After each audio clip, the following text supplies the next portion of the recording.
Unit 2, Pharmacological Principles. The study of pharmacological principles includes many terms and physiological processes. An understanding of this information is essential for further study of pharmacology. Drug names, classifications, and terms are identified and defined. Basic explanations of how drugs affect and are affected by the human body are presented. Here are your objectives, and these are your reading assignments. Drug sources and classifications.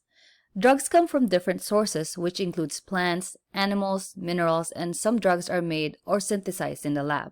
All drugs back in the day were originated from nature. The above website, over here, contains a list of different sources of drugs, and it also provides different examples from each source. Sources of drugs and examples. As mentioned earlier, some drugs come from plant. Example of this is lanoxin or digoxin, which comes from digitalis or foxglove plant. Its therapeutic classification is antiarrhythmic. It is an inotropic, which means it affects the force of contraction, and its pharmacologic class is digitalis glycosides. So it's a compound made from a simple sugar and another compound. Many drugs and poisons actually are derived from plants. Next is Taxol or paclitaxel. It's a natural mitotic inhibitor that was originally isolated from the bark of the Pacific yew tree, and it's approved for the treatment of ovarian cancer, breast cancer, non-small cell lung cancer, and Kaposi sarcoma, among other cancers.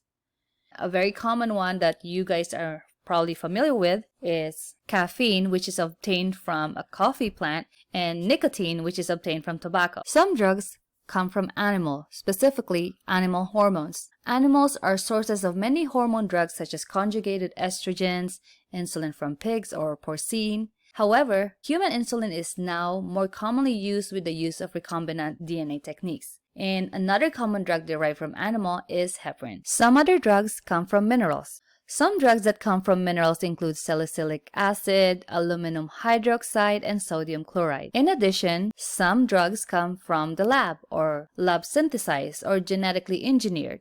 They are synthetically derived or synthetic drugs. This is basically man-made, wherein the natural source or chemical structure is altered or modified. These are called synthetic drugs. Some examples of lab synthesized drugs include Procrit and insulin. Procrit is a biosynthetic form of the natural hormone erythropoietin, which is used to treat anemia or low red blood cells. Insulin, on the other hand, most specifically Hubalog or insulin lispro, as mentioned earlier, this is human insulin that is altered with recombinant DNA techniques. And in addition to that, there are also microbiological sources of drugs, and examples of those are penicillin, which came from fungus. Drugs are classified based on their therapeutic use and structure and mechanism of action. First, therapeutic classification. Therapeutic classification is based on the therapeutic use of the drug, so the use of the drug. Examples of therapeutic classification include analgesics and antihypertensives. Pharmacological classification. This is based on the mechanism of action. How does the drug work or exerts its activity and its structure? Examples of this is ACE inhibitor. ACE inhibitors, this class of drugs inhibit the conversion of angiotensin 1 to angiotensin 2. Other examples include calcium channel blockers and proton pump inhibitors. Prototype drugs. The rule for the class of drugs. It's not always the original drug in the class, and it's the drug most representative of a given class of drug, the lead agent in a drug class, also known as the key drug. You will notice that the book defines it as the first form of the drug. Names of drugs. You will encounter different names for different drugs. There are chemical names, generic names, and brand or trade names, and you will also encounter combination drugs. The chemical name of a drug basically describes the drug's chemical composition and molecular structure.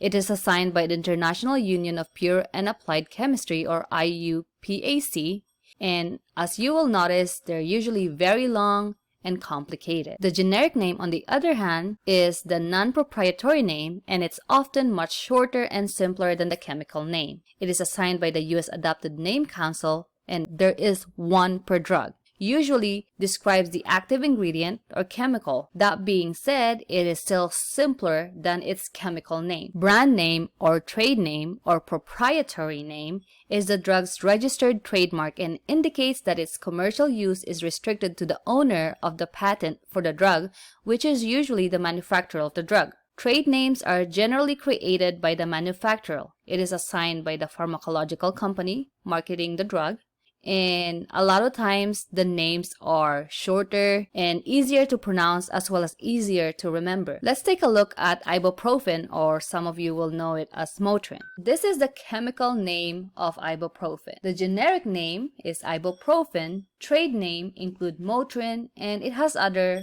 trade names depending on which manufacturer we're talking about. Combination drugs contain multiple drugs in one dose. An example would be a cholesterol and hypertension medication in one pill, Caduet, which is basically a combination of atorvastatin and amlodipine. Atorvastatin, which the therapeutic classification is lipid-lowering agent, and its pharmacologic classification is HMG-CoA reductase inhibitor, and amlodipine, which is an antihypertensive with a pharmacological class of calcium channel blocker, or CCB. Some drugs will have very similar names, therefore we have some name alerts. Some drugs look alike and sound alike.